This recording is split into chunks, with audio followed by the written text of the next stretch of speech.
From silencing triggered feminists Chicken overalls, men are trying to rape us. Not you, please. to calling out modern woke culture. You could shut the up.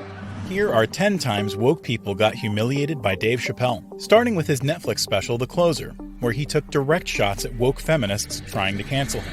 What could I possibly be saying that would make these think I hate women? So you know what I did? I Googled the dictionary definition of a feminist just to make sure I was talking about the right thing. But Dave soon flipped the script on them using their own definition. Webster's defines a feminist as a human being, not a woman, a human being that believes in equal rights for women. I was shocked that that's what that meant. Because by that definition, I would consider myself a feminist, and I didn't even know that at the time. And he masterfully turned the discovery into material as well. All these years, I thought it meant frumpy dyke.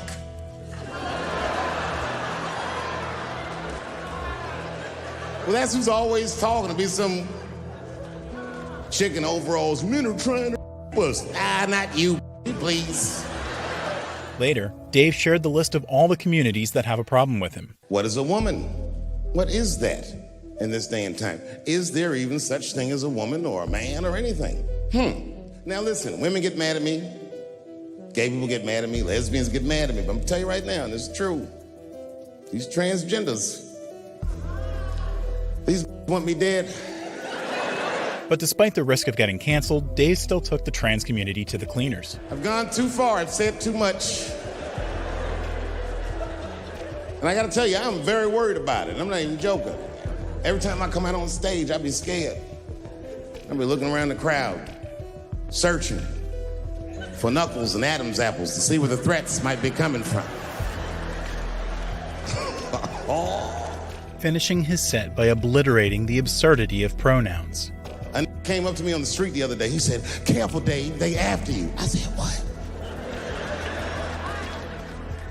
One they or many theys?" When The Closer went viral, however, Dave's live show had to be canceled due to his trans jokes, leading him to dim the spotlight on them in his next special, The Dreamers. Now, if you guys came here to this show tonight thinking that I'm gonna make fun of those people again, you've come to the wrong show. I'm not with those people anymore. It wasn't worth the trouble. I ain't saying about trans people. Maybe 3 or 4 times tonight, but that is it. But since he couldn't joke about trans people, Dave settled on another target instead. And you wanna know why I'm tired of talking about them? Because these people acted like I needed them to be funny. Well, that's ridiculous. I don't need you. I got a whole new angle. You guys will never see this coming. I ain't doing trans jokes no more. You know what I'm gonna do tonight? Tonight, I'm doing all handicap jokes. And Dave instantly went all in. Well, they're not as organized as the gays. And I love punching down. There's probably a handicap in the back right now because that's where they usually make them sit. I came here to laugh at transgender people. I didn't know this was gonna make jokes about us. Come on, y'all, let's get the f up out of here. Soon, Dave tried to amend things with the trans community. To be honest with you, I've been trying to repair my relationship with the transgender community because I don't want them to think that I don't like them. And you know how I've been repairing it? I wrote a play. I did, because I know that gays love plays. Little did anyone know, however, that it was just a setup for Dave's final bomb.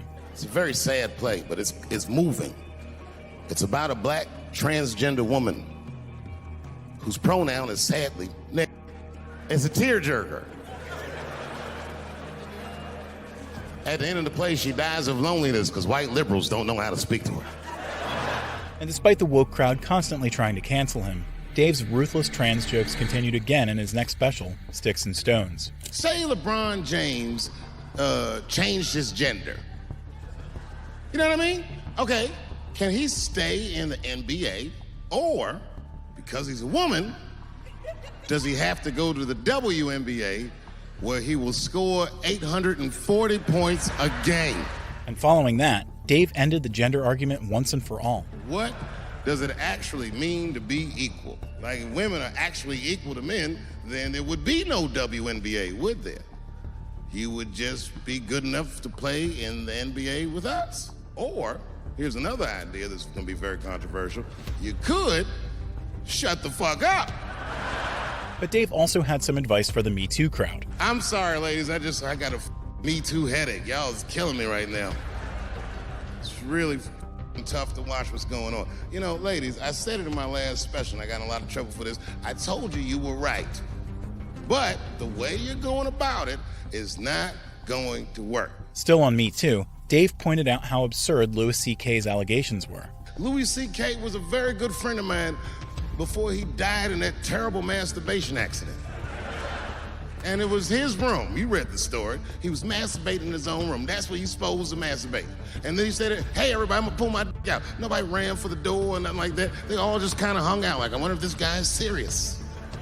But before he moved on, Dave dropped one last reality check. He didn't do anything that you can call the police for. I dare to try. Call the police on him. Hello, police? Yes, I am on the other line with comedian Louis C.K., and I think that he is masturbating while I'm on the phone. You know what the police are gonna say in Atlanta? Well, what are you guys talking about? Just like Dave dismantled his sexism allegations in the special, he also did the same with his racism allegations in an interview with Conan. I am not making fun of the way that white people talk. I am parodying a simple aspect of the white speech pattern. It all started when Conan asked Dave his New Year's resolution. Dave, we all reminisced at the top of the show about our New Year's resolutions. Have you made any? Have you made any promises for the new year? Yes, and this is a big one. A big one for me. I'm going to change my style of comedy. I have been offensive to too many people. But Dave was forced to explain to the woke crowd that his comedy wasn't racist. Sometimes I hear my act, and I might do a white voice. Part of your act. Part of your act. That's right. I'll do a white character. Right. It might sound a little like this, but when I do those characters, I am not making fun of the way that white people talk. I am parodying a simple aspect of the white speech pattern. That is the absence of rhythm in it. And before the interview was over, Dave clarified everything with a final jab. Now, it's the same way you might hear a white comedian impersonate a black guy. Now, how's he gonna say it? Say, my man, what's happening? Now, I do not get mad, Conan. Right. I can see how to a white guy, a black guy might actually sound like that. Sing song it. Right. Musical. Show me what you're working with. And one is not better than the other. While Dave was clear with his take on racism, he was completely confused by the LGBTQ community's pronouns in this next special. Stuart educates me about this movement, you know what I mean? I didn't even know about it. He told me it's called LBGTQ. I was like, what the is the Q? Does that even make sense, Q? And Dave was in no mood to play the alphabet game. Turns out Q is like the vowels. That is sometimes why. It's for gay dudes that don't really know they're gay. You know what I mean? Like prison who are like, well, I'm not gay. I'm just sucking these to pass the time. But Dave's jokes slowly pointed out how some communities are treated better than others. I was like, how the are transgender people beating black people in the discrimination Olympics? If the police shot half as many transgenders as they did last year, it'd be a war in L.A. I know black dudes in Brooklyn, hard street motherfuckers, that wear high heels just to feel safe. And next in his sights was his favorite community again. Transgenders are gangsters.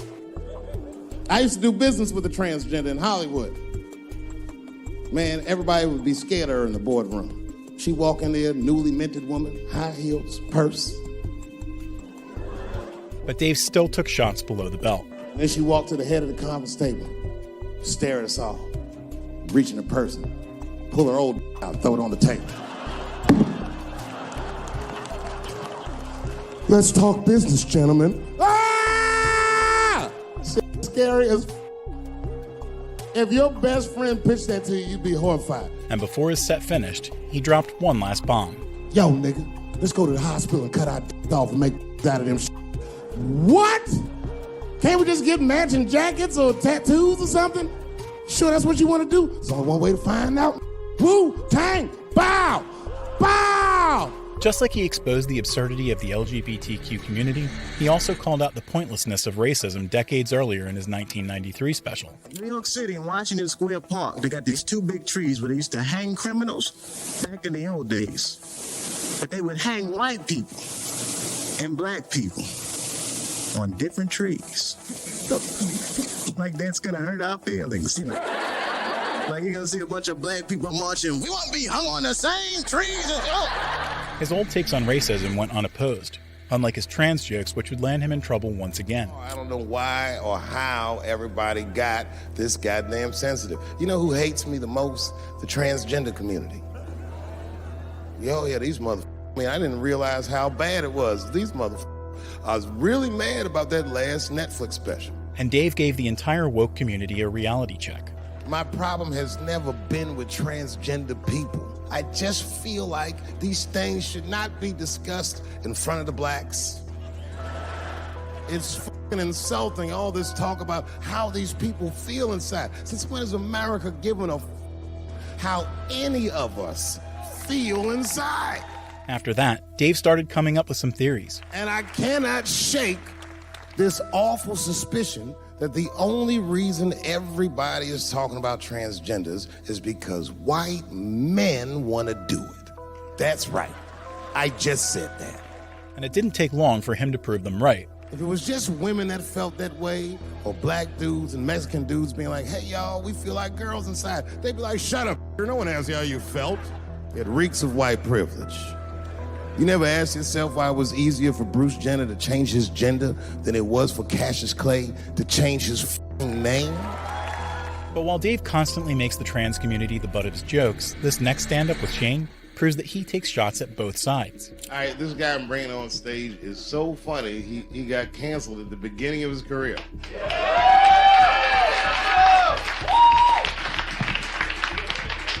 Please welcome from almost Saturday Night Live, Shane Gillis. Shane, you once did a joke that I love, and I hate making requests. I saw you do a joke about Donald Trump getting shot. But Shane's joke was one that aged like fine wine. No. I said, of all the presidents, I think it's fair to say Donald Trump would be the funniest one to see get shot. Just because he'd be in the middle of a speech talking shit. Just, you're gay. And it only got better. The shooter would be coming out and be like, sit down, get down. What a loser, get down, sit down. But just the noise he would make when he got hit. Even if you love Donald Trump, it would be funny. As soon as he got hit, he'd be like, ah! Nevertheless, the woke crowd still trolled him after getting COVID, and Dave silenced them once and for all on his Netflix special, Redemption Song. You see that, Dave Chappelle? That's why we stay inside where it's safe, and we never try anything. Well, enjoy yourselves, motherfucker, because I'm better now. It all started when Dave was discussing how he got COVID. When a hero stumbles, well, the cowards rejoice. Nothing feels better to a coward than to watch a brave guy fall. Now, you guys might have seen in the news that I caught coronavirus recently, and then I did. Oops. And while the majority of his fans were concerned, and when I said I had the coronavirus, the overwhelming majority of people wished me well. Said, we hope you get better. Take care of yourself. We don't want anything bad to happen to you. The canceled Dave crowd wasn't so pleased. But there was a faction of people, the cowards, who said, you see that, Dave Chappelle? That's why we stay inside where it's safe, and we never try anything. Well, enjoy yourselves, motherfucker, because I'm better now. While Dave silenced a small section of his haters in the special, he humiliated the entirety of San Francisco in this next show with gay jokes. Thanks for coming out, and thanks for making us feel comfortable in the gayest place on earth. You guys got Disney World jealous out this mother. And Dave kept pushing the roast pedal on the entire city. Man, I didn't really think it was that gay at first. I was like, what is everybody... Because when I was coming out here, everyone was like, man, that place is really gay. So what the f*** is everybody talking about? It's not so gay. And then I wandered into that Castro. God dang, I said, this is America's right here. This is deep. Later, Dave made an interesting claim. From now on, I smoke weed exclusively with white people. Calm down, motherfuckers. You win by default. You got good weed conversation. All white people talk about when they get high is other times that they got high. But just when everyone thought they were over, Dave's gay jokes popped up again. Every time white dudes pass out around each other, they always do some borderline gay shit when the guys are sleeping. Frank fell asleep, so he stuck a carrot in his and put shaving cream on his like, why, mother? Why'd you do that to a friend of yours? He trusted you enough to sleep around you gonna put a carrot in his ass? And before he finished, Dave did one last hilarious mimicry. I tell you right now, if I put a carrot in a black dude's ass, will kill you when he wakes up for some shit. That is an automatic death sentence on the street. I thought y'all was friends, baby. What happened? He was drinking, and I fell asleep at his house, and while I was sleeping, right? I'm just gonna kill that mother, all right? That's all you need to know. Carrots.